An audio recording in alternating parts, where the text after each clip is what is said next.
Saludos mis brothers y bueno, bienvenidos al 10º episodio del podcast con Ericsao, el fin de temporada del podcast, así que mis panas, del día de hoy contamos con la participación especial de un ingeniero internacional ecuatoriano que ha participado en el GP3 de las Américas, así que eso mis panas, empezamos.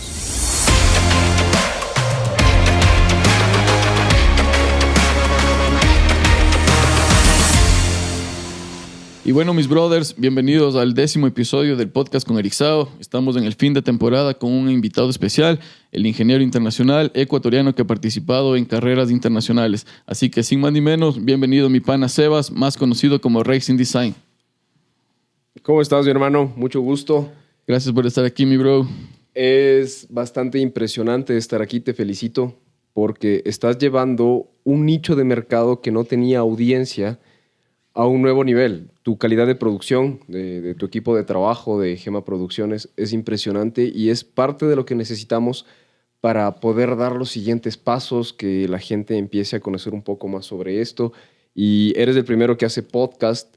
Los que hemos tenido el honor de estar aquí, es bastante gratificante ver que alguien está haciendo ese primer trabajo y realmente te felicito, te deseo todo el éxito del mundo, que esto para ti en algún momento llegue a ser muy rentable y que te permita continuar con tu pasión, con tu trabajo. Y te felicito. He visto los podcasts de los amigos que han pasado por aquí, porque prácticamente todos son buenos amigos y es muy chévere, fluye muy bien todo lo que haces y sigue adelante.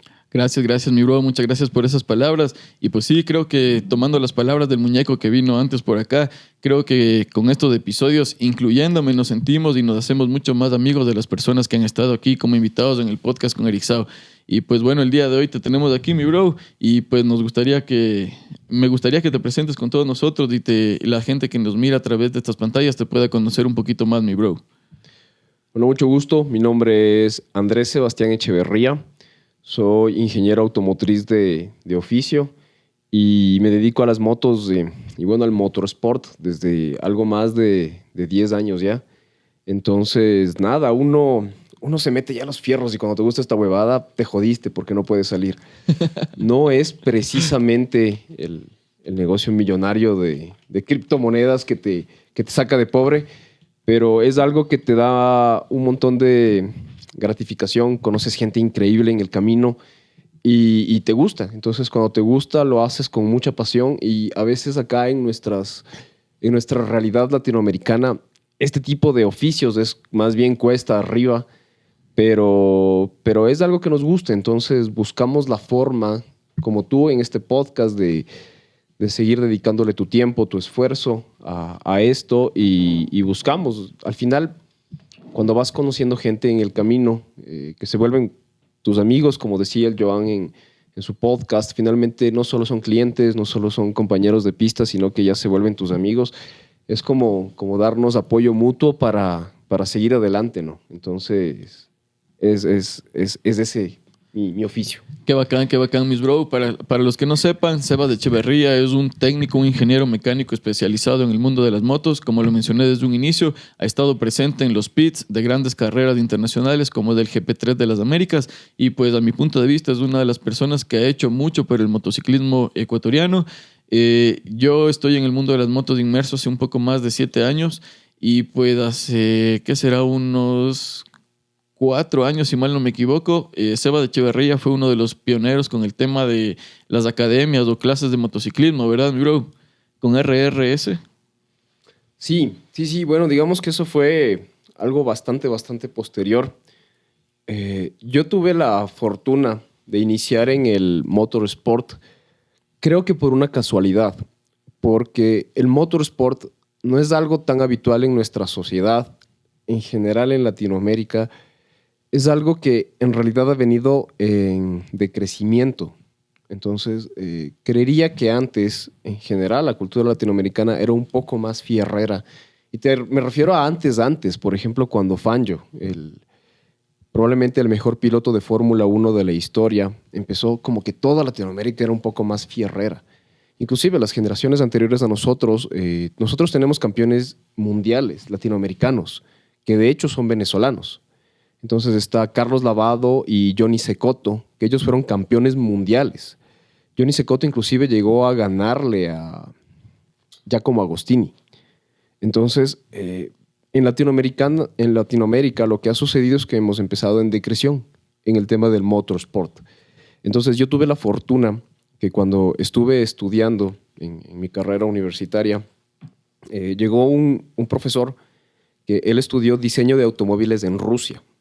Entonces, él, pues con todo el ánimo de hacer algo por su país, regresa a Ecuador y él había participado en una competencia que se llama Fórmula Student. Esto es en Alemania.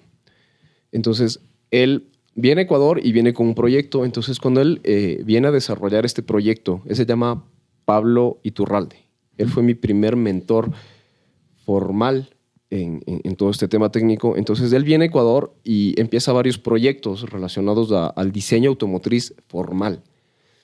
Entonces, ¿qué quiero decir con formal? Que esto no es, por decirte algo, hacer motopartes, en el caso de las motos, no es hacer parrillas, no es hacer estribos, es un diseño integral.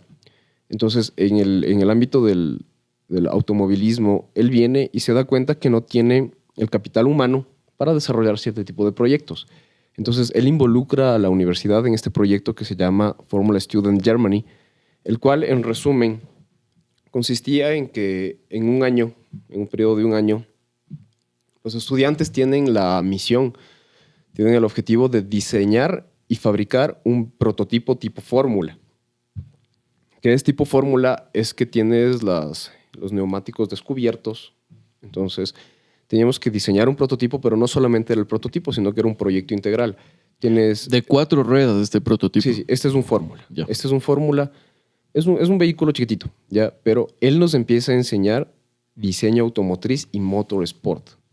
Esto no tenía precisamente nada que ver con la malla curricular de la universidad. En las universidades aquí no te enseñan nada de eso. O sea, te dan muchos aspectos teóricos, cálculo, termodinámica, aspectos así, pero no es que aprendes precisamente a diseñar autos.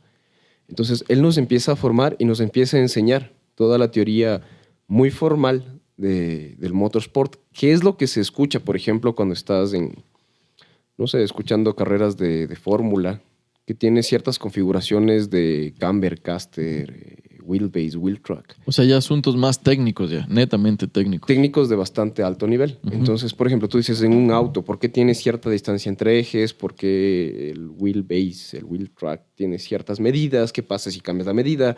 Si cambias los ángulos de los neumáticos y presiones y un montón de aspectos. ¿Qué pasa cuando un chasis es más rígido, cuando un chasis es más flexible? Y así un montón de variables. Entonces empezamos a aprender eso. Y fabricamos también el vehículo. Entonces aprendemos a diseñar en los softwares de ingeniería resistencia de materiales y ver que el carro no se rompa, y etcétera, etcétera, etcétera. Y nosotros mismos lo fabricamos. Entonces, esa fue la primera visión formal que tuve. Yo trabajo en motos me gradué del colegio y no sabía muy bien qué hacer. O sea, entonces yo fui a una mecánica él ahora tiene inclusive una mecánica, se llama Pablo Garzón. Entonces, Pablo Garzón. GP Custom me parece que es. GP Entonces, Custom. Yo recién me gradué del colegio y él tenía un taller. Y yo salí en mi bicicleta y dije, voy a ver qué hago. Vi un taller y dije, oye, ¿puedo trabajar acá? Me dijo, sí, ven. O sea, yo fui de ayudante solo para ver si me interesaba eso. Y en muy, muy, muy poquito tiempo aprendí a hacer mantenimientos. Y había un boom inicial de las motos chinas. Entonces él también recibía motos para ensamblar y vender. Entonces aprendí a hacer mantenimiento y aprendí a ensamblar motos en el periodo de las vacaciones de que te gradúas del colegio. Entonces dije, esto como que sí me gusta. O sea, vi que se me da también... O sea, aprendí rápido. El tema de mantenimientos, así. Había un mecánico que llegó a ser muy conocido, muy querido, que le decían Cuy. Él llegó a ser técnico muchos años en Pro Racing. Él trabajó muchos años de ahí hasta que se desuscribió del mundo. Entonces, pero aprendí mucho con ellos y después dije como que sí me gusta, pero después esta experiencia ya fue muy formal. Entonces, para mí, como un estudiante joven, es como tienes una visión de la industria, de qué es ser mecánico, lo que sea, como a este nivel, que es arreglar, cambiar piezas, hacer mantenimientos, y luego tienes un mundo nuevo que no existe en Ecuador, que es diseñar vehículos, que es irte al extranjero, que es Entonces eso a nosotros nos motivaba mucho. O sea, el hecho de poder salir a Europa ya era una primera motivación súper interesante. Entonces empezamos a aprender. Y bueno, fabricamos el vehículo acá y como todo acá, la primera vez, tal vez como cultura ecuatoriana, la gente no cree en ti. Entonces tú dices, sí, estamos haciendo un vehículo de carreras para irnos a correr a Alemania. Y te ven como idiotas y como sí, ya, anda. Entonces, y así fue, o sea, nadie creyó en nosotros. La universidad sí que nos dio apoyo, nos dio presupuesto, nos ayudó con los viáticos y todo eso el primer año. Entonces construimos un vehículo y nos fuimos, de hecho, a Alemania. Y ahí se te abre la idea de la industria internacional, la formación que tienen otras universidades. Ves cómo están los cazadores de talentos de ingenieros. Entonces estaban ahí representantes de Porsche, de McLaren, o sea, gente dura, gente de Continental, o sea, gente que realmente busca un semillero. Entonces empiezas a aprender y lo que realmente creo que a mí me gustó mucho del motorsport es que en el motorsport trabajas con niveles de presión altísimos. O sea, algo que en una realidad normal podría tomar en cualquier empresa un periodo de un mes, aquí tienes que solucionarlo en un día. Diseñar, fabricar, arreglar. Y trabajas bajo mucha presión porque tienes un horario que no va a cambiar. Por decirte algo, tienes que probar el vehículo en el fin de semana de carreras, tienes tal horario. Entonces tú realmente trabajas toda la noche, estás arreglando, soldando, diseñando, cortando, torneando, haciendo cualquier cosa. Todo el momento bajo presión. Entonces son unos niveles de presión altísimos. Ya, entonces cuando estás sometido a ese nivel de presión y buscas resultados, eso se vuelve adictivo. Entonces, en todo el motorsport eso es así. Entonces, eso es algo que yo encontré en esa industria, en la industria de las carreras, que no es tan común en otros medios. O sea, ¿qué concesionario te va a decir? Si no ensamblamos, por decirte algo, este vehículo durante la noche, no vamos a salir a la tienda. O sea, no es común. O sea, de cierto modo lo que te llamó la atención fue la presión, o sea, el corto tiempo con el que tenían que lidiar para tener listas las cosas a punto. Trabajar bajo presión. En esos periodos de competencia duermes 2-3 horas, en más o menos 3-4 días. Qué loco. Entonces todo el resto del tiempo estás trabajando y luego efectivamente ves que tu proyecto, tu vehículo compite, empieza a pasar pruebas. Yo tuve que hacerla... algo me defiendo en inglés, entonces yo tuve que hacer las presentaciones, inclusive las presentaciones de negocios, todo eso. Entonces es adictivo ese nivel de estrés, de presión, y que luego tienes un resultado y se acaba, y eso tiene el motorsport. O sea, a diferencia de varios invitados que hemos tenido aquí en el podcast de Erixao, que estamos, digámoslo así, desde el punto de vista o desde el papel de pilotos, tú nunca tuviste esa gana de ser piloto, sino siempre fue más desde el lado técnico. O sea, digamos que yo aprendí a conducir moto. Mi mamá es enfermera y mi mamá odia las motos con toda su alma. Les odia porque ella ha visto en la ejecución práctica de su oficio muchos accidentes. Entonces, a diferencia de los papis de Joan que le apoyaron desde que era muy jovencito, realmente mi mamá odiaba las motos. Y mi mamá me dijo, te compras la moto y te boto de la casa. Y me compré la moto pensando, a ver, por último voy en la moto, llego a un lugar oscuro y duermo ahí. Entonces, yo aprendí muy tarde a manejar. O sea, yo aprendí a manejar porque ensamblé la moto y dije, bueno, en el ensamble voy a probarle. Entonces, tienes la idea de cómo se maneja y todo, pero yo empecé muy tarde en el... ¿A qué edad más o menos estamos hablando de esto? O sea, tipo 18 años. Yo aprendí a manejar motos como a los 18 años. Y yo empecé a correr como a los, no sé, 25. Entonces, a esa edad ya se están jubilando los pilotos. Entonces, a esa edad yo empecé a correr. Entonces, yo una temporada sí practiqué muchísimo. Ya te voy a contar un poco sobre eso. Practiqué muchísimo. Pero a pesar de ya haber practicado mucho, yo estaba lejos de el talento innato, no sé, la capacidad de supervivencia. Comparándote ya con pilotos profesionales. O sea, con corrido mucho más jóvenes. Entonces, yo por más esfuerzo que lo haga, no voy a llegar. O sea, me di cuenta que como piloto puedo llegar a divertirme, que para mí es interesante y todo, pero no voy a poder llegar porque ya te das cuenta de tus limitaciones. Y yo pensé que eso es algo que como que solo me pasó a mí, pero también escuché hace poco a Chris Horner. Él es el director de Fórmula 1 de Red Bull. Ya. Él dijo que en algún momento él corría y compitió con Juan Pablo Montoya, el piloto colombiano que llegó a ser muy exitoso en Fórmula 1 y en un montón de categorías más. Él dijo, yo estaba corriendo con Montoya y decía, yo no podía llegar a los límites que llega Montoya, no puedo. O sea, yo frenaba a esta distancia y Montoya no frenaba nunca. Y a mí ya me daba miedo, no sé, por decirte algo, 10 metros atrás. Decía, eso es algo que ya viene con cierto don, cierto tipo de personas. Entonces yo me di cuenta que no voy a llegar a cierto límite cuando empecé a salir y empecé a darme cuenta de cuáles son los verdaderos límites. Entonces aquí en Ecuador tú puedes tener cierto nivel de referencia, de talento y capacidad y todo eso, pero luego sales, por decirte algo, a Latinoamérica y te das cuenta que la escala es otra. Y te vas a Europa y te das cuenta que la escala es otra. Entonces, siendo realista, me di cuenta que puedo llegar a tener un poco más de experiencia en la parte técnica, porque finalmente también tuve estudios formales de eso, antes que como piloto. Entonces, ya como piloto comprendí mis límites, entonces es un gasto bastante grande. Entonces, capaz inviertes un poco más en cursos, en especializaciones, ese tipo de cosas.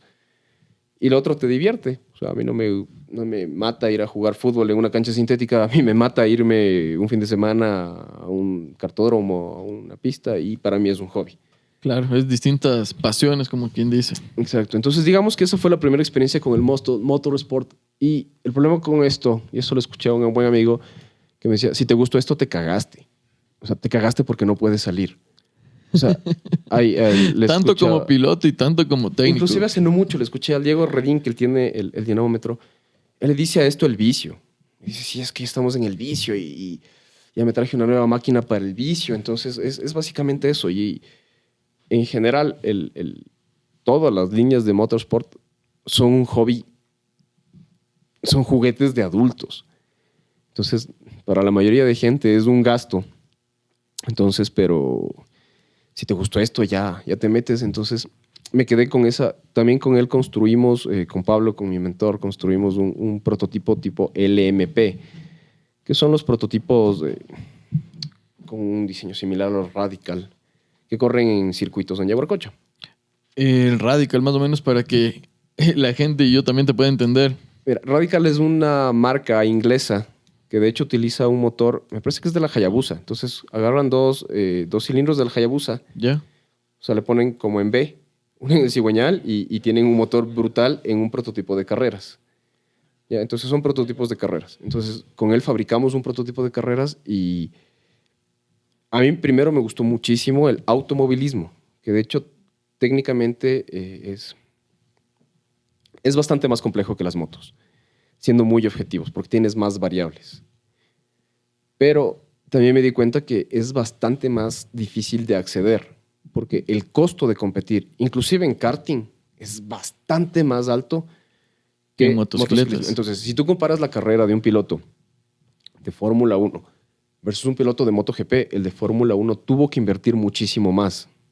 Entonces, el automovilismo es bastante más costoso que el motociclismo. Entonces, sí me di cuenta que eso era bastante difícil de acceder en nuestro medio.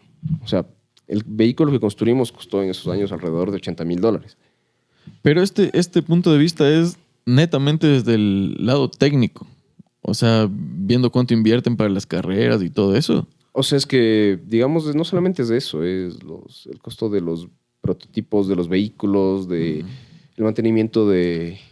Pero si ¿Cuánto te ponte, cuesta hoy estar? por hoy nos ponemos a comparar la acogida que tiene el automovilismo con la acogida que tiene el motociclismo aquí en nuestro país. Hay una diferencia tremenda.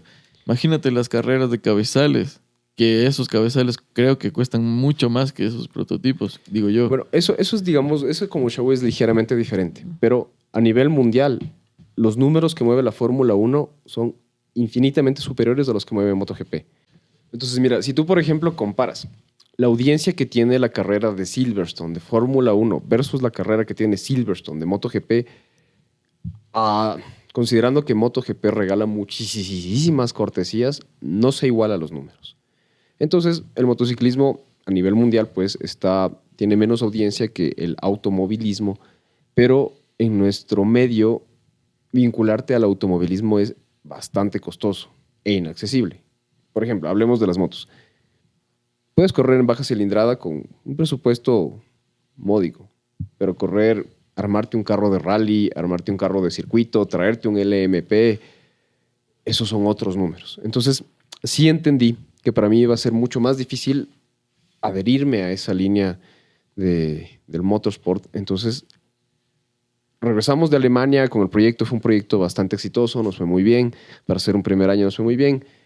Y como te digo, al principio nadie creía en nosotros, pero luego vino un profesor bien imbécil y dice, bueno, yo me voy a hacer cargo del proyecto ahora. Entonces, ahora esta es mi huevada. Y nos votaron a todos. O sea, nos votaron a todos los que estuvimos en eso. Pablo se regresó a Rusia porque tuvimos problemas también con la empresa que era auspiciante del prototipo de carreras. Esa huevada explotó porque un man le puso cloro a la gasolina y hubo un montón de problemas y se complicó y me quedé peloteado. Me quedé ahí sin saber qué hacer.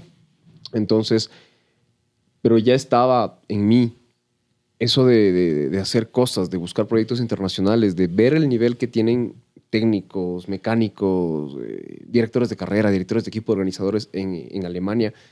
Alemania tiene un nivel de organización astronómico, es absurdo. O sea, la calidad de ingeniería que exigen ellos allá te pone en un nivel muy alto.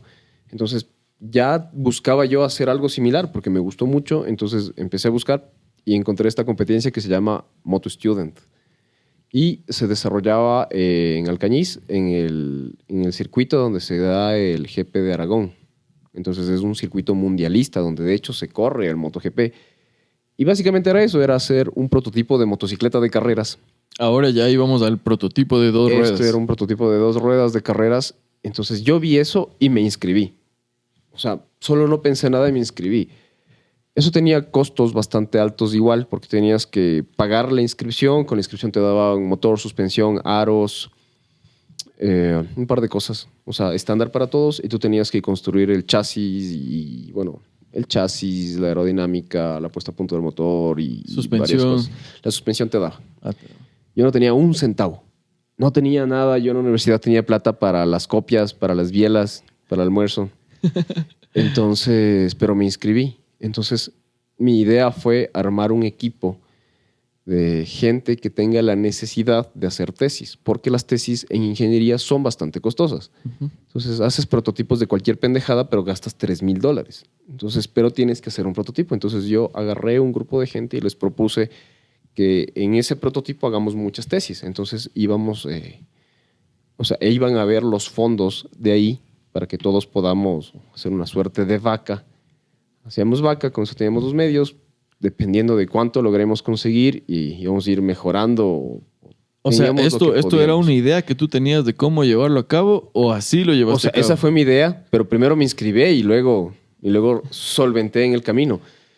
Yo tuve la oportunidad de dar unas conferencias en Cuenca, justo de la experiencia esta de Alemania, entonces conseguí gente de Universidad de Cuenca, la PAO, que es una aficionada del motorsport que estudiaba en AUDA, en la universidad. Yo di una conferencia allá a un grupo de chicos y ahí conseguí gente. Y también un día yo estaba caminando, en ese momento yo tenía a mi novia que vivía en la Floresta, quien es hoy mi actual esposa. Yo estaba caminando por la Floresta y yo en toda esa temporada ya empecé a leer mucho sobre motociclismo, o sea, pero sobre motociclismo formal. Hay muchos libros técnicos que te hablan de chasis de motocicletas, de historia del motociclismo. Hay un libro muy increíble que es el de Tony Foale, que es de Motorcycle Chassis, y libros, por ejemplo, de Racing Chassis Motorcycle y un montón de cosas así. Entonces yo ya leía mucho. Y un día yo estaba quedando en la Floresta y veo una Yamaha R6 preparadaza. Y digo, ¿esta huevada qué es aquí? O sea, yo necesito la mitad de lo que tiene esa moto. Y le vi en la calle, en Madrid. Entonces yo entré y le dije, oiga, ¿por qué tiene usted una motocicleta de carreras tan preparada? Entonces me encontré con Manolo Cabrera. Yeah. Yo digo, y él me atendió, me dijo, sí, siéntate, o sea, ¿qué quieres? Se portó muy bien conmigo. Entonces dije, mire, yo estoy buscando auspiciantes, estamos haciendo este proyecto y estamos tratando de sacar esto adelante. Me dijo, yo tengo un hijo. Este hijo de la... No, me dijo, yo tengo un hijo.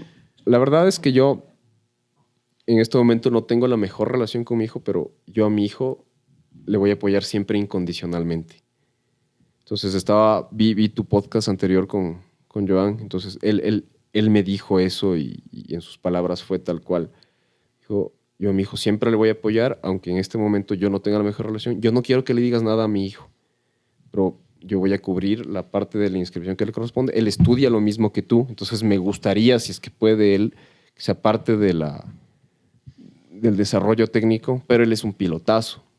Entonces yo dije, ya, tengo piloto, tengo algo más de presupuesto y tengo un hijo de un aficionado de las carreras.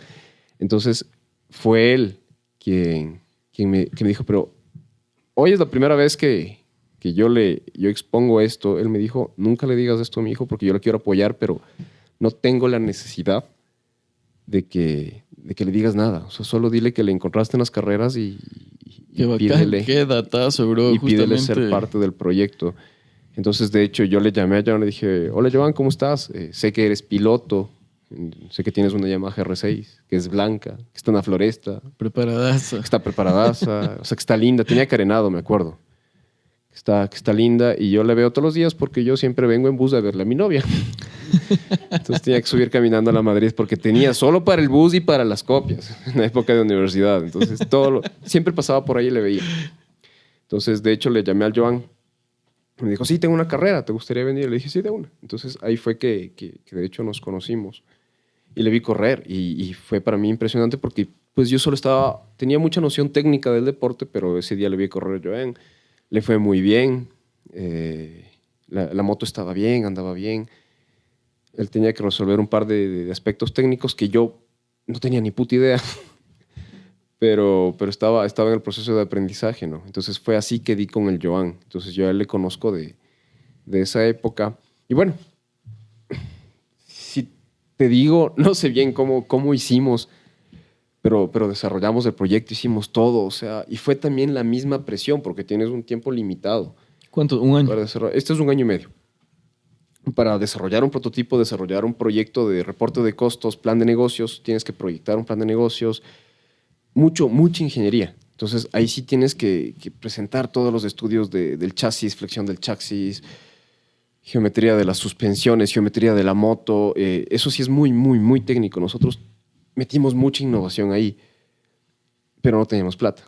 Entonces, como no teníamos plata, yo hice la moto de una forma, pero luego lo tuve que cambiar, porque ya me di cuenta que no íbamos a tener auspiciantes, como al principio pensé que iba a pasar, ¿no? Que iba a ir a una de las empresas, oye, estoy haciendo una moto, voy a ir a competir en España, por favor, llévate mis productos y mi dinero, pero nadie. Pasamos meses y meses golpeando puertas, enviando correos, reuniéndonos con gerentes, pero nadie nos dio prácticamente nada. Fueron nuestros padres, nuestros principales auspiciantes y lo que podíamos trabajar. O sea, ahorrábamos. O sea, 1 año y medio de ahorrar, trabajar y ahorrar y todo. Pero no teníamos plata, entonces tuve que rediseñar la moto para que se pueda desarmar y poder llevarla en maletas. Entonces éramos un grupo de estudiantes que íbamos a ir. Nos fregó porque los 2 chicos de Cuenca no pudieron viajar al final. 3 chicos al final no pudieron viajar. O sea, ¿el equipo era de cuántas personas? No me acuerdo, creo que éramos 12, una cosa así. Y la mitad... 3 o 4 no pudieron viajar. Afortunadamente mi novia en ese momento, ella me dijo, vamos, o sea, yo les apoyo en lo que pueda, o sea, voy a estar ahí. Entonces ella es increíble. Es ahora mi esposa, pero si ahora pienso en ese momento, ella es increíble porque fue un apoyo brutal. O sea, ella dijo, yo también voy a ir, voy a pagar mi pasaje para yo también llevar una parte de la moto y ser parte de eso y como sea, Joan también tenía que llevar su equipo, sus cosas, porque él era nuestro piloto. O sea, él era destinado a ser el piloto. Entonces hicimos todo en maletas y si es que ahora pienso, no sé ni cómo llegamos, güey. Es que, con la moto en las maletas. Llegar, y nos fuimos a la mierda porque Air France hizo una huelgota en 2014.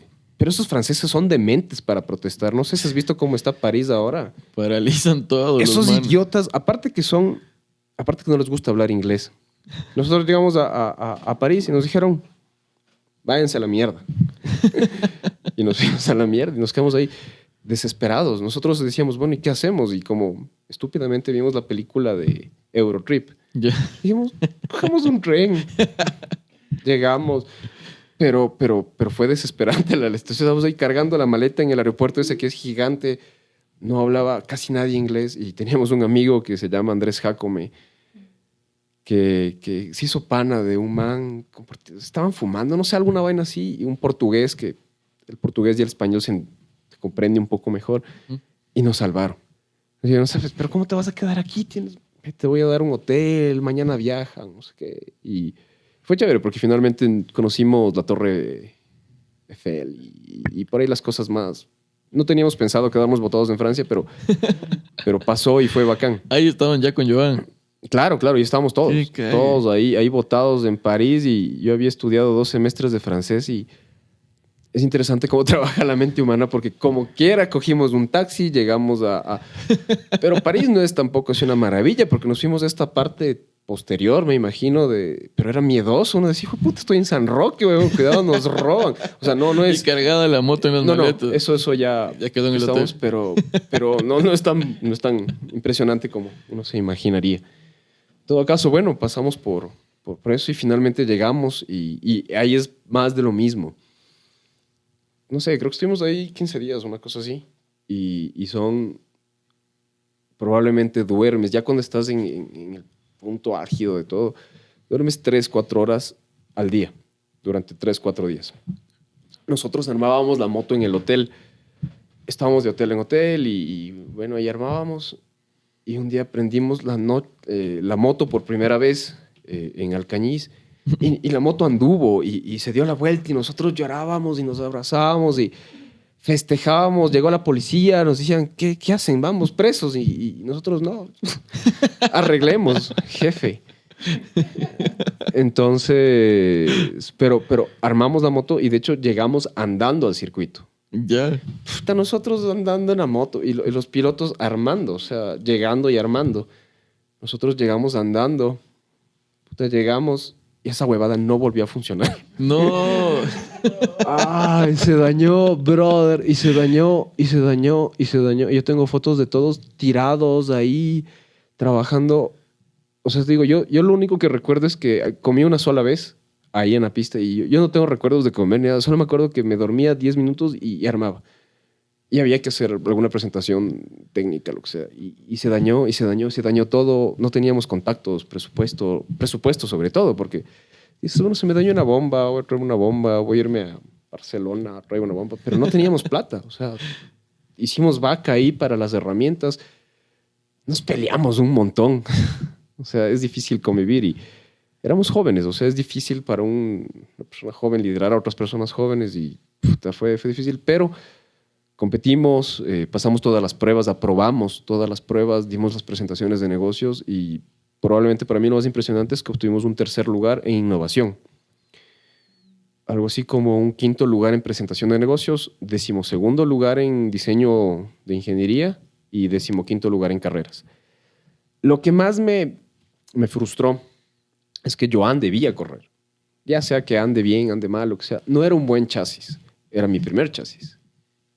Aprendí cagándola. Pero es que es muy difícil leer un libro y que te diga, mira, este ángulo hace algo y tú haces este ángulo y al final este ángulo no sirve para absolutamente nada y es todo lo contrario de lo que leíste y diseñaste una huevada, pero al rato de poner el radiador no te calzó nada. Entonces es diferente ya de la teoría de las letras a la práctica. No era el mejor chasis, pero creo que aprendí mucho. Y lo que me frustró es que Joan ya era campeón nacional. Y porque te obligaba a poner el palmarés. Entonces, tal vez nos equivocamos y pusimos Joan, campeón nacional del Ecuador. No sé, 2005 campeonatos. Entonces nos dicen, oye, pero es que tienes un campeón nacional. Y nosotros, loco, pero realmente tienes que cachar que ser campeón de Ecuador no tiene nada que ver con ser campeón de España, porque ser campeón de España eres Dios. Claro. O sea, estás actualmente ser campeón de España es prácticamente estar al mismo nivel de MotoGP actualmente. Y te hablo que no es mucho tiempo atrás, son 10 años. Y esto se dio una semana después del MotoGP de Aragón.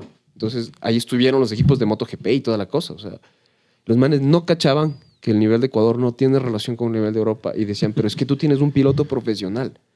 Decíamos, o sea, capaz en la Tacunga, weón, pero no, viejo, o sea, no puedes comparar. Y de hecho los pilotos que eran pilotos de prueba ahí, que eran amateur, esos muchachos tenían un nivel brutal, pero brutal.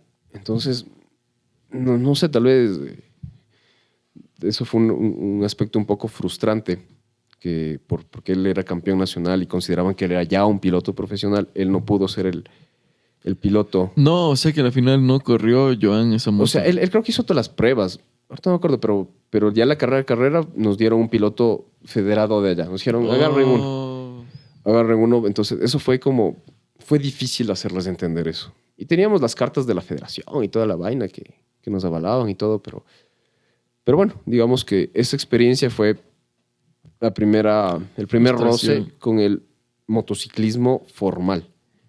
O sea, te hablo formal porque hay aspectos del motociclismo técnico que es lo que está pasando en el campeonato mundial, que, o sea, todas las motos del mundial tienen que ser buenas, o sea, no son malas, pero ellas se pelean décimas. Entonces, para ganar décimas ya tienes que cambiar aspectos de la geometría, de la altura, presiones, trampitas técnicas, aerodinámica. Entonces, esos aspectos que para el público es bastante difícil que entendamos, son las cosas que empecé a aprender cagándola.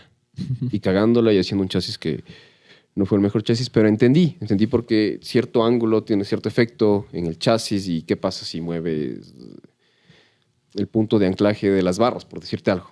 Y eso entonces empecé a entender. ¿Ya? Y bueno, se acabó. Se acabó, ya me gradué de todo eso, entonces regresé a la realidad nacional a ver qué haces con tu vida.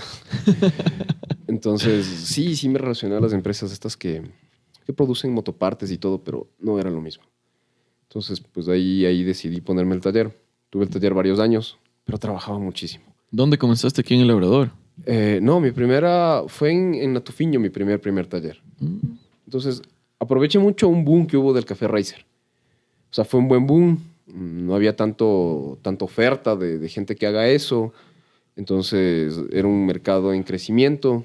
Entonces, eso fue bastante bueno, pero es bastante sacrificado tener una empresa propia porque, especialmente cuando das un servicio y buscas crecer, es un problema porque tu crecimiento viene anclado a tu capacidad de mano de obra. Entonces, físicamente, una sola persona tiene la capacidad de hacer cierto volumen de trabajo. Para incrementar el volumen de trabajo dependes de mecánicos. Y ese es el problema grande. Porque ya después dejas de hacer y empiezas a dirigir. Pero me pasó muchas veces que me empezaban a llegar problemas y quejas y garantías y cosas que se salen porque no puedes controlar al 100%. Entonces, trabajé muchos años en eso y después fue como que no, es frustrante. Y finalmente ves que tienes un límite de producción. Mientras que, por ejemplo, en aspectos, por decirte, comerciales, vendes, por ejemplo, aceite. El aceite no se va a expirar. O sea, no hay muchos años. Entonces, vendes aceite, no tienes mayor problema, estás ahí y ya. Entonces... Pero en el lado del taller no había gente que haga, digamos, a la misma altura o misma calidad con la que tú realizabas los trabajos. O sea, creo que es bastante complejo conseguir muy buenos mecánicos aquí en Ecuador. Y les pasa prácticamente a todas las personas que conozco. Todo el tiempo alguien me está preguntando, oye, ¿tienes mecánicos? Y honestamente yo nunca recomiendo a nadie porque es muy delicado. Entonces, bueno, digamos que ahí estuve con el aspecto del taller. Y después sí viene lo del GP3. O sea, mi primera experiencia en motociclismo como piloto fue gracias a David Cabrera, que era conocido como DAC. Yo a él le tenía muchísimo aprecio. Porque todos los proyectos que te menciono, el carro de fórmula, la moto, él me auspiciaba con lo que él hacía, que eran los stickers. Y él empíricamente tenía bastante conocimiento de pilotaje y también tenía bastante experiencia mecánica. Era bastante buen mecánico. ¿Yo? Entonces, él siempre me apoyó. Inclusive nosotros estábamos cagando al prototipo y nos decía, oye, pero es que esto no es así, es así. Entonces, es que una cosa es armar, otra cosa es hacer. Entonces, él tuvo su empresa que llegó a tener mucho éxito y después tuvo muchos problemas con su empresa y finalmente él empezó desde cero un nuevo emprendimiento que era todo el tema de los stickers, que es algo que a él le dio fama y empezó, creo que en la época actual, no sé si antes, creo que él sí tuvo la primera escuela de motociclismo. ¿Cuál era el nombre? Rider Packs. El proyecto de él era Rider Packs. Era el proyecto de él, o sea, de él solo. Era su nuevo proyecto de vida. Entonces, nos conocíamos, teníamos muchos amigos en común. Entonces él me dijo un día, oye, ¿podrías apoyarnos? Yo fabricaba escapes en acero inoxidable. Entonces, estoy grabando mi escudería, puedes hacerme unos escapes. Entonces, uno tampoco tiene el presupuesto de auspiciar Yoshimuras a todo el mundo, ¿no? Entonces, como sea, pues le ayudé a que los pilotos de su escudería, pues les fabriqué los full systems. Yo hacía full systems en acero inoxidable y suelda TIG. Entonces hice eso y él me dijo, oye, yo tengo el curso, o sea, en retribución a esto, vente al curso. Entonces ahí tomé el primer curso de piloto, o sea, para conducir, no desde el punto de vista técnico, sino para conducir. Ya, moto velocidad. Moto velocidad. Entonces ese fue el primer curso que tomé y él lo que hacía en ese momento es que él se había bajado la Biblia de las curvas, el video, y te iba pasando extractos de eso. Entonces te pasaba extractos y hacías algún ejercicio, alguna pista y en eso consistía, tenía creo que 2, 3 niveles, una cosa así. Entonces digamos que ahí empecé a entender, no a entender, porque digamos eso es parte de lo que haces cuando diseñas, sino a manejar, entonces a conducir. Digamos que esa fue la primera experiencia. Después David, pues, lastimosamente tuvo el accidente y bueno, todo se quedó ahí, fue bastante duro, fue muy impresionante. Entonces digamos que eso se acabó, pero éramos un grupo de gente que era chévere y como que se buscaba continuar con el proyecto. ¿Ya? Él, según lo que él me dijo siempre, el proyecto siempre lo desarrolló él y tenía colaboradores. Entonces, bueno, finalmente los colaboradores siguieron el curso del proyecto, pero ahí tuve la oportunidad de irme a Chile. Entonces, yo ya estaba casado con Vero, con mi esposa, entonces fuimos a Chile y ahí encontré una escuela de motovelocidad. Esa escuela de motovelocidad era una franquicia de Antonio D'Angelo y Milenka Suitanovic. Era el nombre RRS con el que la trajiste acá. RRS, y ellos eran los productores de GP3, ¿Ya? del campeonato GP3. Entonces yo hice el curso con ellos y yo llegué, ¿no? Es como que yo ya tengo 3 niveles de Rider Packs, bro. Por favor. Llegué allá y sí me di cuenta que el nivel es diferente. Fue curso de pilotaje con De ellos. pilotaje. Ya. De pilotaje. Pero sí me di cuenta. Antonio D'Angelo es un múltiple campeón chileno. Ha tenido muchos eventos internacionales. En algún momento también le formó Chicho Lorenzo. Y él ha formado a muchos pilotos. Y él producía el campeonato. Pero el nivel es diferente. O sea, el nivel de Argentina, Brasil, Chile es bastante diferente. Entonces, sí me di cuenta que lo que hacíamos no estaba al mismo nivel. O sea, lo que hacíamos me refiero a ese momento en el deporte. Porque estuvo muerto mucho tiempo.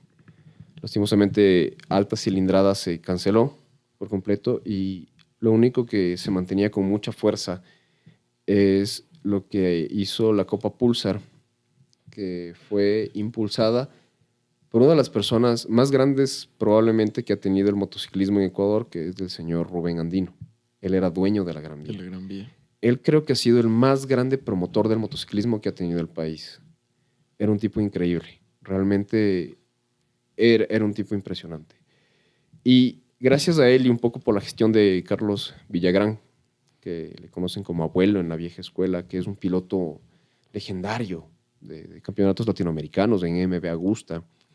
Entonces, él inclusive impulsó para que un grupo de chicos corran el latinoamericano en Termas de Río Hondo en el 2015, con una monomarca de Bajaj. Pilotos ecuatorianos. Pilotos ecuatorianos. Ahí estuvo la Carla Mosquera, el Gustavo López, el Michael Aragundi. En Argentina en fue Argentina. esto. Ya. Entonces, pero digamos que eso es previo. Entonces, bueno, eso solo fue un paréntesis. Entonces, yo llego a Chile y empiezo a aprender otra escuela de otro método de enseñanza. Empiezo a coger cursos con pilotos, o sea, pilotos profesionales, o sea, gente profesional a nivel internacional. Entonces empiezo a aprender otra metodología de enseñanza que para mí era al principio un poco difícil entender la parte de ingeniería y relacionarla con la parte práctica. Entonces es como que para un piloto expresarse es a veces difícil. Es como que siento que la moto me hace así, o siento que me hace así, o siento miedo. Ya, entonces es difícil, pero cuando empecé a prepararme con ellos, todo se unió. Y finalmente es como que, si sientes de esto es porque en ingeniería le llamamos esto y los pilotos le llaman esto y ¡boom! O sea, es demasiado importante la manera en la que un piloto expresa las sensaciones que tiene sobre su moto, sobre todo con su equipo de mecánica. Creo que esa es la diferencia entre buenos pilotos y pilotos excepcionales. Pilotos legendarios, míticos, Sí, increíbles. sí, yo recuerdo en el curso que fui contigo ahí de Racing Design, justamente nos contabas lo mismo. Y pues no es lo mismo de decir, siento que la moto me va saltando, o siento que la moto se me va así, a hablar con un poco más de tecnicismo, digámoslo así. Sí, entonces para mí fue una experiencia increíble y mi esposa estuvo en todo eso. Entonces, mi esposa llegó a entender eso y mi esposa es una entrenadora increíble De de motovelocidad. motovelocidad. Porque ella estuvo conmigo en lo de España, ella estuvo conmigo en lo de Chile, ella estuvo conmigo mientras tomaba el curso, entonces ella sabe entrenar. Porque es diferente que tú vayas a una pista y te des vueltas, vueltas, vueltas, vueltas y te cansaste a que empieces a notar los detalles finos de qué es lo que tienes que mejorar y todo. Entonces, regresamos de Ecuador con la franquicia de RRS y GP3. Entonces, regresamos y yo llego a la Gran Vía, hablo con Rubén Andino y le digo, mira, estoy con este proyecto y él me dijo, te voy a apoyar en todo. Y eso sí fue la primera vez en mi vida que sentí un apoyo empresarial, así de... Al 100%. Es como sentirte un niño que tienes frío y vienen y te cobijan. O sea, es una sensación y por eso yo a Rubén le tengo un cariño y un aprecio y una memoria increíble. Entonces me dijo, yo te voy a apoyar en todo. Vamos a hacerlo bien, te voy a apoyar en todo. Pero es difícil que yo te exprese eso. Me acuerdo perfecto los gestos, me acuerdo cómo era la oficina que tenían por ahí, por Cotocollao, por el condado, por ahí. Entonces, y fue como que podemos hacer un proyecto. Entonces, en esa época, yo ya tenía el tema hablado con Antonio. Antonio, como te digo, es un múltiple campeón, pero él hoy es dueño de un equipo en Italia de motovelocidad y él es el productor del GP3 de las Américas, que se corre junto con Dorna, y es el productor de Latin America Talent Cup, que es el semillero como el Asia Talent Cup, como el Northern Talent Cup. Entonces es el campeonato latinoamericano para buscar futuros talentos. Entonces, esa va a ser la llave para que en Latinoamérica podamos llegar a tener pilotos de MotoGP. O sea, ese es el paso para que sea un poco más accesible. Entonces, para que te des un poco cuenta del nivel que tiene esta gente. Y Milenka fue campeona latinoamericana. Le ganó a Astrid Madrigal, le ganó a Isis Carreño en su momento. Entonces Isis Carreño corre en Europa. Astrid Madrigal actualmente está corriendo el Super Sport 300. Entonces, como te digo, te das cuenta de que existe un nivel distinto y que es bastante distinto a lo que has estado haciendo. Como te decía César, nosotros cuando empezamos, yo leía y tenía muchas cosas y nosotros empezamos haciendo un círculo ahí en el Ministerio de Agricultura. Entonces agarramos un spray, yo cogí las medidas, hicimos y ahí creo que la mayoría aprendimos a tocar rodilla al piso en las motos y fue como que así, yo ya hacía ejercicios, digamos que eso fue antes de, y después ya me topé con otra realidad del motociclismo y él estaba organizando el GP3 de las Américas, que era el evento el latinoamericano de Super Sport 300 que se hacía junto al SBK por primera vez en San Juan Villicum, en el circuito de SBK.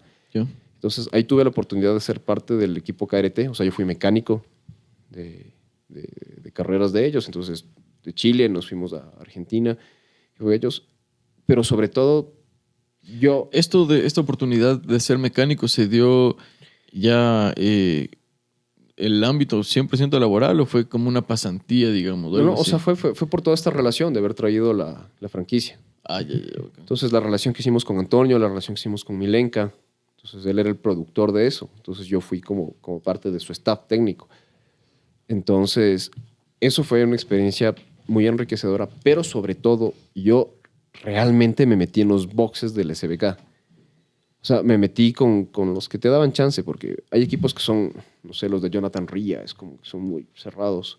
A pesar de que pude estar con él y conversar un poquito, pero estuve cerquita y viendo de cerca en primera fila a los equipos de SBK.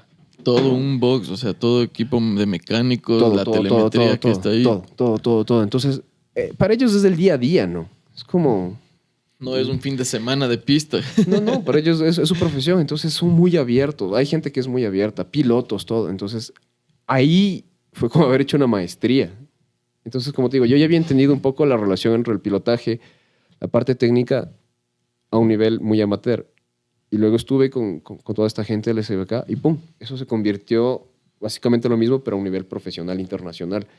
Entonces aprendí muchísimo. Estuve con los mejores preparadores de motos de Argentina, con los equipos italianos, de diferentes equipos, viendo las motos. Eso, bro. O sea, aprendí mucho. O sea, y aprendí a entender el deporte, que fue muy enriquecedor. Aprendí también la preparación de pilotos en pista de buen nivel. O sea, imagínate que tienes 10 pilotos muy rápidos. Justo ahora que ha venido el chico de Colombia, Alfonso. Imagínate que tienes 10 pilotos al mismo nivel, exactamente 10 al mismo nivel. Y los 10 están dentro del mismo segundo o milésimas de segundo en una clasificación. ¿Qué les diferencia uno a otro? O sea, ya no tienes el piloto que le saca 10 segundos o 40 segundos al final de la carrera con el que está atrás. Tienes 10 del mismo nivel. ¿Listo? Entonces, ¿cómo gestionas ahí? ¿Cómo gestionas el talento, la estrategia, todo? Los neumáticos. Eso aprendes en esos escenarios donde todos son profesionales. O sea, todos los pilotos están al mismo nivel. Unos tienen mejores o peores motos, pero todos están al mismo nivel. Entonces, ese tipo de estrategias de técnicas de pilotaje de muy alto nivel. Entrenamiento psicológico, manejo de telemetría, manejo de datos, manejo de estrategias. Eso aprendí ahí, con ellos, con pilotos profesionales. Entonces, es que eso digo, una cosa es decirte... Sí, el memo nos está sacando 2 segundos por vuelta a todos, pero ponle que tienes 5 memos y 3 Alfonsos. Y ya. Búscale el pero, en qué fallan. Claro, entonces ahí ya viene, es la parte un poco más psicológica del deporte. ¿Listo? Entonces, digamos que eso fue una gran experiencia. Ellos vinieron acá a dar un curso que dimos por primera vez en el cartódromo. Ese tema quería topar. Ese curso... Cuando trajiste RRS, ¿solo fue ese curso de ese fin de semana? No, ese fue el evento en el que vinieron Antonio y Milenka a dar clases ellos. Ya. Ellos personalmente. O sea, yo ya aprendí a formar pilotos y a dar clases, mientras yo me formaba como piloto. Como te digo, yo nunca voy a ser tan rápido como... Por más que me esfuerce, o sea, hay un punto en el que soy consciente que yo, por más tú que... ya tienes muy alta la vara para decir, soy piloto profesional. No, es que yo no creo que en Latinoamérica... Hoy alguien pueda decir eso. Y ya te voy a dar otros ejemplos un poco recientes. Entonces, pero ya aprendí cómo se forman los pilotos y mi esposa también. Entonces, mi esposa es una entrenadora increíble. Y pasó esa experiencia y ya veníamos y teníamos el apoyo de la Gran Vía y el siguiente evento iba a ser durante el MotoGP, el GP3 de las Américas. Pero ahí íbamos a llevar 2 pilotos ecuatorianos. Entonces, ¿y qué nombres sonaban? O sea, los pilotos que iban a ser fueron Adrián Andino y Gustavo López. Gustavo López es el hermano menor de Memo. Y Adrián Andino, el hijo de Rubén Andino. Entonces, ya vinimos de todo este aspecto y ya vinimos 100% enfocados a que ellos van a correr allá. Entonces, Gustavo había estado ya en términos de Río Hondo y Gustavo era un piloto rápido, pero Gustavo no tenía nada de técnica. ¿Ya? Entonces, con ellos dos... y mi esposa y yo entrenamos, me parece que cerca de 3 meses, una cosa así. ¿Y en dónde entrenaban en ese tiempo? En el cartódromo de la mitad del mundo. Yeah. Entrenábamos, me parece que eran unas 3 veces por semana, unas 4 horas al día en cada entrenamiento. O sea, eso sí era entrenamiento. Entonces, ahí empezamos a desarrollar técnica un poco más cercana a lo que se hace en Europa, que es lo que finalmente es la escuela que aprendí. Entonces, con ellos ya nos dedicamos a entrenar. Uh-huh. Mi esposa llegó a andar durísimo. Entonces... ¿Sí corrió ella alguna vez? O sea, entrenamos mucho y nosotros organizábamos las carreras. Entonces, a Gustavo y a Adrián les preparamos mucho. Y como digo, Gustavo pasó de ser un piloto rápido a ser un piloto rápido con técnica. Entonces, ¿qué tan rápido? Como digo, entrenábamos mucho y eso sí era entrenamiento. O sea, muchos ejercicios. Nos concentrábamos ya en algún punto en bajar milésimas de segundo por curva. O sea, ¿cómo vamos a mejorar? El trazado, la frenada. Son muchísimos aspectos. O sea, son muchos aspectos, pero ya era entrenar con un objetivo. Entonces, como te digo, Vero es una muy buena entrenadora porque alguien tiene que verte cuando entrenas. Ujú. Porque si entrenas solo, no te das cuenta de Lo que tienes que qué estás corregir. haciendo bien o dónde o por qué estás mal. Entonces, ella nos entrenaba, ella también entrenaba. Y a ver, ¿qué tan bueno llegó a ser Gustavo? Él en la carrera llegó en tercer lugar en su categoría, en el latinoamericano. Él estuvo en la categoría de novatos. ¿Qué tan bueno llegó a ser Gustavo en Ecuador? Como referencia, él llegó a ser en una Pulsar estándar 1.55 bajo en Yaguarcocha. Qué locura, bro. Luego, si comparamos, por ejemplo, los tiempos que había en la Copa Pulsar, el mejor tiempo de la Copa Pulsar, si no estoy mal, era alrededor de 2 minutos 3. Se puede revisar en el MyLabs. Ahí le ves o le pones por ahí. Entonces, me parece que la Copa Pulsar era como 2.3 el mejor tiempo. Si veo ahora los tiempos, estaba viendo los tiempos con Chicán. El tiempo que te digo es sin Chicán. Los tiempos que están haciendo ahorita las de RC200 está alrededor de 2.10, 2.10, 2.9, Sí, 2.6 diría yo. 2.2 con Chicán. Sin Chicán 2.2. Ya, bueno, podríamos revisar. Entonces, para el nivel ecuatoriano, hacer 1.55 estaba en un muy buen nivel ecuatoriano. Ujú. ¿Qué tan bueno Adrián en la clasificación se puso en el top 10? Entonces, Adrián estaba andando muy bien. Gustavo en la primera carrera llegó en tercer lugar. En la segunda carrera se cayó. Entonces, ¿qué tan bueno llegó a ser Gustavo a nivel internacional? Su mejor vuelta ahí, en termas de Río Hondo, estuvo a 2 segundos del que quedó campeón en ese evento, que se llama Martín Scheif. Martín Scheif es hermano de Maximilian Scheif. Maximilian Scheif es el primer chileno que llegó a SBK. Él llegó a competir profesionalmente en O SBK. sea, él tiene tremenda escuela. Maximilian Scheif. Martín Scheif, él estaba en la categoría expertos, él llegó 2 segundos más rápido que Gustavo. ¿Y qué tan bueno es Martín a nivel internacional? Martín ha ganado carreras en España. Él llegó a ganar y estuvo en un top 6, pero Martín nunca pudo ser profesional. O sea, ya no pudo ser profesional. Debido, tal vez. No te sabría decir. O sea, probablemente presupuesto, probablemente no tenía el talento excepcional para llegar. Tal vez la edad. No te sabría decir. Pero estamos diciendo que Gustavo, o sea, y esos 2 segundos se te meten 20 motos, ¿no? Ya. Entonces, Claro, en ese nivel ya demasiado peleado. o sea, 2 segundos es un mundo. En 10 vueltas son 20 segundos. Entonces, esa es mi referencia. Entonces, Isis llegó mejor, Isis Carreño llegó mejor, e Isis Carreño ahora en Italia me parece que ya llegó a tener su primer podio en la categoría femenina. En Europa, en Italia. ¿Ya? Entonces, estás hablando que una campeona latinoamericana ha logrado tener un podio. Otra referencia, Benjamín Molina quedó campeón en el GP3 de las Américas en el 2018. Él quedó primero y corrió una temporada del SBK en Super Sport 300, me parece que fue en el 2019. Benja Molina, siendo uno de los más rápidos de Latinoamérica, objetivamente, porque corrieron personas de todo el mundo, en esa temporada no llegó a acercarse al top 10. ¿Ya? Entonces, más o menos esa es ahora nuestra realidad latinoamericana. Qué loco, bro. Qué loco. O sea, hay un camino largo por recorrer. Y eso que, entre comillas, se podría decir que hemos avanzado, pero que a pasos. O sea, al menos ya tenemos eventos. O sea, lo que hemos avanzado es que tenemos eventos. Hay mucho que trabajar, mucho, pero el principal problema es que no tenemos muchos espacios de entrenamiento. O sea, entrenar es caro. Si estás en Quito, por ejemplo, irte al cartódromo de la Tacunga es un día entero. Total. Irte a Yaguarcocha ni se diga. Irte a Orcocha es un día entero. Los costos de entrenamiento no son baratos. No tenemos muchos escenarios. En Loja entiendo que ahora les prestan el cartódromo 1 o 2 veces por semana. Gratis. Ah, sí, eso también Entonces, escuché. eso es diferente. Incentivar. Entonces, para que... tienes un escenario y todo, entonces ya la gente está entrenando y eso siempre va a ser positivo. Como te digo, Gustavo pasó de ser un piloto rápido a ser un piloto muy rápido con técnica en 2-3 meses de entrenamiento. Ya. No sabría decirte si llegó a ser más rápido o no que Memo. No sé cuál es el mejor tiempo que ha hecho Memo López. No. Tocaría revisarlo en el MyLabs para ponerlo ahí. De todas formas, sí te puedo decir que la moto de Gustavo estaba estándar. No sé cómo está la moto de Memo, pero no tenemos todas las referencias. Ya, pero sí llegó a ser rápido entrenando. Entrenar 3 meses 2, 3 tampoco es meses. entrenar 3 años, ¿no? Lógico.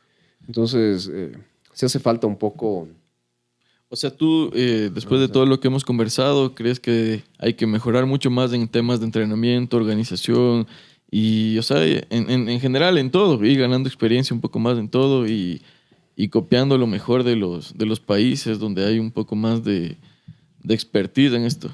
O sea, es importante regresar a ver qué tal estamos versus otros países. Creo que en este momento el nivel de Chile es probablemente de los más altos. En pilotos profesionales en este momento me parece que solo está el Tati Mercado, que acaba de correr un Endurance y que hizo un podio. Maximilian Scheiff ya no está corriendo, creo que ya no está corriendo profesionalmente y creo que no hay más. O sea, creo que no hay más pilotos corriendo en este momento. Lo que hizo Johnny Hernández es absolutamente impresionante porque él, a diferencia de lo que está pasando con David Alonso, que David Alonso es un chico español con ascendencia colombiana, que decidió correr con la bandera colombiana. O sea, tiene doble nacionalidad, pero él finalmente nació, creció y desarrolló su carrera deportiva en España, en el nivel de España. Lo que en su momento hizo Johnny Hernández es que él es de Colombia, corría en los circuitos colombianos y tipo 18 años se fue a España y en España ganó. Y logró buscarse la vida para llegar a correr en MotoGP con mucho éxito, porque él corría en equipos satélites. Y los equipos de satélites, particularmente de Ducati, no es lo que son ahora. Ducati en sí no es lo que es ahora. Ducati no era una buena marca antes. El primer podio me parece que lo hicieron en el 2016. Tuvieron en el pasado un campeonato mundial que no lo ganó Ducati. Lo ganó el piloto, que se llamaba Casey Stoner. Yeah. Pero no fue mérito de Ducati, fue mérito de Casey Stoner. Y de ahí Ducati no era bueno. Entonces Johnny Hernández llegó a estar en un top 10 mundial, saliendo de nuestras tierras, porque probablemente él tiene un talento excepcional. O sea, era un caso excepcional de mucho trabajo, mucho talento. Entonces, actualmente no tenemos representantes. Creo que solo el Tati Mercado, me parece, está corriendo a ese nivel. Hay muchos chicos de Chile que ahora están corriendo en Italia con el equipo de Antonio. Pero, a ver, ¿qué necesitamos? Lo que está haciendo Julio me parece acertado, que es traer gente de afuera, para que empieces a darte cuenta y por último te pones un objetivo. Entonces dices, mira, a ver, si él puede hacerlo, yo también puedo hacerlo y empiezas. Lo siguiente es que es fundamental empezar a entrenar mucho. O sea, hay que entrenar. ¿Tú actualmente sigues brindando los cursos para entrenar? ¿Dictas cursos para entrenamiento de pilotos? Sí. Doy cursos. O sea, yo tengo una actividad actualmente a partir de la pandemia. O sea, todo el proyecto honestamente se acabó en la pandemia. O sea, la pandemia acabó todo. ¿Proyecto RRS como tal? Todo. O sea, creo que todo. Es que las carreras... Yo organicé el campeonato nacional y eso, la huelga que hubo en octubre fue súper dura para las microempresas. Ese año... hay algo que te quiero decir que hay que agradecerle mucho a Jorge Cuesta, porque él fue uno de los coproductores del campeonato nacional. La calidad de organización que hoy tienen los eventos, gran parte es por la iniciativa que tuvo Jorge Cuesta, que viene del karting, del karting internacional. Entonces, ellos fijaron ya un estándar de organización de carreras. Y eso se trasladó a la Copa Prime que hicieron y al GP3 que hicimos. Entonces, a ellos les debemos mucho, que ha mejorado bastante la calidad de organización de eventos. Entonces, bueno, digamos que Jorge organizó 2 válidas y lo que primero me afectó es que el organizador de Loja tenía que hacer 2 válidas y le salió de los huevos hacer solo una. Entonces yo vendía a los auspiciantes 6 carreras, pero ya no tenía 6 carreras, porque el man no le dio la gana de hacer la carrera. Yeah. Entonces yo perdí mucho dinero de auspiciantes para terminar la carrera, después vino el paro y después vino el COVID. Entonces, o sea, es terriblemente duro todo todo eso. Entonces, honestamente, dejé todo eso. Pero creo que este año está retomando, ¿no es cierto? O se está retomando. Y con fuerza, porque acabas de venir de un evento de Azogues, mi bro. Como tú, como organizador, muy bien lo sabes, creo que, valga la redundancia, organizar un evento de estos, la carrera, no es una cosa de ahorita quiero hacer, se me ocurre y lo hago. Involucraste a muchos auspiciantes, de lo que escuché estuvo KTM alquilando motos para ese fin de semana, estuvo en Cuenca ahí varias de las matrices de las motos, del deporte tuerca y según lo que pude ver en tus videos, lograste captar la atención de varios de ellos y es porque algo estás haciendo bien. O sea, mira, en realidad sí volví a retomar. Yo trasladé mi actividad comercial 100% a algo que no tiene que ver nada con las motos. Ujú. Nada que ver con motos. Ni siquiera con Quito. Entonces, pero como tú dices, se abrió una nueva necesidad. O sea, la nueva necesidad es que hay un nuevo grupo de pilotos que no tienen nada de experiencia, no tienen nada de técnica. Es bueno que haya muchas escuelas. Me parece súper positivo porque nadie es dueño de la verdad. De paso, aprovechemos para que menciones tus redes, mi bro, para que la gente te vaya a seguir, para que sepa lo que estás haciendo. ¿Cómo te pueden encontrar en las redes sociales? En todas partes como Racing Design S. Racing Design Así. S. Sí, mis brothers, vayan a seguirlo por allá. Sebas está haciendo cosas full chéveres por el motociclismo ecuatoriano.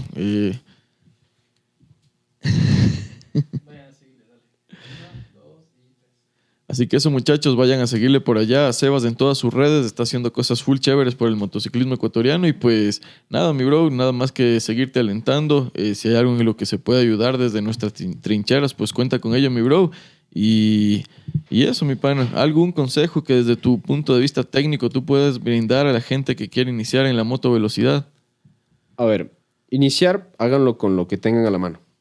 Si tienen una moto muy barata, está bien. Tienen que ser conscientes que te vas a caer. O sea, yo nunca me caía hasta que empecé a entrenar de verdad y me caía al menos 3 veces por entrenamiento. Porque si no te caes es porque no estás superando tus límites, no estás entendiendo tus límites, no te estás acercando a tus límites. Entonces, cómprense una moto con la conciencia, cómprense una moto muy barata. Las llantas son bastante importantes, entonces el equipo también poco a poco vayan equipándose porque te puede salir más barato, no sé, un buen casco que alguna lesión en la cabeza, ¿no? Sí, total. Entonces empiecen. Lo que estás haciendo es dar un gran paso porque ya tienes una ventana de exposición que poco a poco irá llegando más gente joven, más empresas, más eventos, más gente va a querer correr. Entonces ese es el primer paso. O sea, es el primer paso para que esto se empiece a volver un poquito más masivo. Poco a poco se irán llenando más los eventos y eso es bueno para todos porque va a ser más rentable. Si es rentable para el organizador, va a ser sustentable a lo largo del tiempo. Entonces, o sea, iniciativas como la tuya tienen que multiplicarse, más influencers tienen que seguir creciendo. Les digo que para motovelocidad prácticamente no les sirve de nada intentar correr en la calle porque no mejoras líneas, no mejoras posición, no puedes ir a tope. Entonces, físicamente tú te vas a limitar en la calle y esa limitación en la pista la vas a tener. Y los malos hábitos que tienes en la pista los vas a tener. O sea, si estás manejando mal en la calle porque no puedes ir bien en la pista, no vas a ir bien. Entonces, haz horas de vuelo en un lugar seguro. Ojalá podamos tener más espacios para entrenar. O sea, nosotros entrenábamos las noches ahí en el ministerio. Todavía está pintada la pista ahí. Sí, la he visto. Entonces, no es lo mejor, pero no tenemos más. O sea, capaz algún rato algún empresario, alguna entidad pública Se fije en nosotros y puede invertirle un poquito más al. Sí, o sea, se necesita eso. Es que eso no depende de los pilotos. Eso ya dependerá de decisiones un poco mayores. Claro. ¿Verdad? Ya es mucho presupuesto que ya. Si solo el hecho de correrse un campeonato implica una buena planificación, un presupuesto un poco grande. Imagínate el hecho de armar pistas y estamos hablando de millones de dólares. O sea, no solo pistas, sino espacios. Cualquier espacio para entrenar. Algo como lo que haces tú. Sí, un espacio seguro. Sí, un espacio seguro donde si te caigas no haya mayor problema. Entonces, Sí, de paso, ahí Que- les hacemos la invitación a todos los brothers, como dice Sebas, lo más importante de todo esto es prepararse, mientras más cursos hayan, más opciones hayan de prepararse, pues aprovechenlo muchachos. Con esto quiero aprovechar también para invitarles de ahí al grupo de entrenamiento de los panas del HB14, lo hacemos por aquí cerca en el norte de Quito y pues mis panas invitados escriban por interno y pues ahí les brindamos toda la información.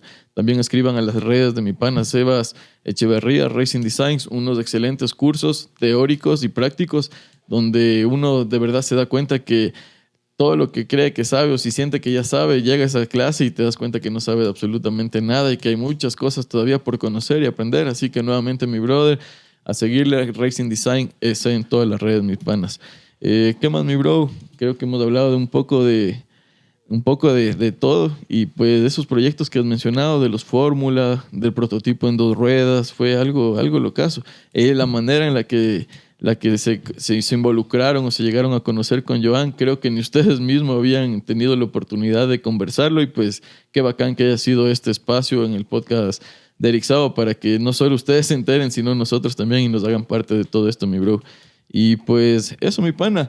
Una vez más, agradecerte por estar aquí presente. Creo que es un invitado de lujo. Aquí en el podcast de Erixao solo tenemos invitados de lujo. Y pues cerrar la temporada, la primera temporada de este podcast contigo ha sido algo bestial. No solamente tener el punto de vista, criterios y anécdotas solo de pilotos, solo de las personas que estamos subidos en la moto y dándole todo, sino también tener el punto de vista de algún profesional técnico, de un ingeniero mecánico especializado en el área de las motocicletas. También es algo que debemos aprender. Si lo que queremos es formarnos como pilotos, si lo que queremos es ir mejorando como pilotos, pues la base teórica, las charlas de Racing Design, las clases de Racing Design, es algo que de ley debemos tomar, muchachos. Así que nada, mi bro, creo que algo más que se te escape, algo más que quisieras compartir con todas las personas que nos están viendo. Cuídense, porque estoy cachando que los muchachos muy jóvenes todavía no han perdido amigos en la calle. Y los que estamos un poquito más de años en esto, ya lo hemos vivido. Y estás vuelto loco hasta que te pasa. Entonces, cuídense. O sea, disfruten su deporte, su actividad. Manejar borracho la moto sí es una exageración de imprudencia y he visto que lo hacen, he visto que publican esas pendejadas. Entonces, solo cuídense y disfruten del deporte. Esperemos que Yaguarcocha también mejore un poco el aspecto de seguridad para motos en la pista. Ojalá eso se pueda dar. Para que tengamos más seguridad y nada, sigamos disfrutando, aprendiendo. Espero que tengas mucho éxito. Gracias, mi bro. De verdad, te deseo todo el éxito del mundo. A ti, a todos los que están con talleres, a todos los que están preparando las motos, a los que venden las llantas, a los que venden los filtros, a los que venden las cámaras, a los que hacen videos, a todos. Porque llueve para todos. O sea, si a alguien le cae mal el uno, irá donde el otro. Si alguien no quiere comprar un filtro, comprarán otro. Entonces, puede ser muy próspero. Dejemos de pensar que esta pendejada solo es para 3 personas. Se vendieron 184,000 motos del año pasado. 184,000. Se han vendido 1,200,000 motos en los últimos 10 años. ¿Crees que un huevón va a poder abarcar todo eso? Para nada, bro. Hay para todos. ¿Y cuántos estamos activos en este deporte? ¿300? No creo que somos tantos. Digamos que 300. Brother, 1 millón de motos en 10 años. Démonos la mano, seamos un poco más conscientes de que si nos unimos y hacemos las cosas con un poco más de criterio y orden, dejando, no sé, las Diferencias. diferencias, las riñas, o sea, si todos empezamos a jalar para todos lados, no vamos a llegar a nada. Y por eso no llegamos a nada. Entonces, solamente entendamos eso. Eso te digo, hay para todos. Me alegra un montón cuando veo que el taller del Joan está lleno, si el taller del Darin está lleno, me parece bacano, si el Mati está vendiendo llantas, me parece bacano, si yo hago alguna programación, me parece bacano, si los dinamómetros están a full, me parece bacano. O sea, hay para todos. 184,000 motos, viejo. Sí, es, solamente nos tenemos que organizar, ponerle toda la buena vibra, dejar todas las diferencias de lado, como dices, mi bro. Si nos Y organizamos, cogemos todos, viejo. tal cual, mi bro. Qué bacán, mi bro. Nuevamente, gracias por estar aquí. Espero tenerte en la segunda temporada del podcast con Eric Sao. Vamos a hacer nuevas cosas y pues cuento desde ya con tu visita y tu presencia para la segunda temporada, mi bro. Ha sido un honor estar contigo. Muchísimas gracias, mi bro. Así de esta manera terminamos el 10º episodio del podcast con Eric Sao y también la primera temporada del podcast, mis brothers. Nada más que agradecerles a todos ustedes por estar viendo, a todas las personas que se han suscrito a nuestro canal de YouTube, a nuestro canal de TikTok. En un especial agradecimiento a Pepe Filmmaker y Gema Comunicación Activa por hacer todo esto posible. Increíble, Pues eso, sí, de verdad recomendado para todos los podcasts, contenido, toda la parte comunicativa que quieran realizar para OnlyFans. incluido OnlyFans. Ya saben, Pepe Filmmaker y Gema Comunicación Activa, mis panas. Muchas gracias por ser parte de esta primera temporada del podcast con Eric Sao. Y pues atentos que se vienen nuevas cosas, mis brothers. Nos estamos viendo en la siguiente temporada.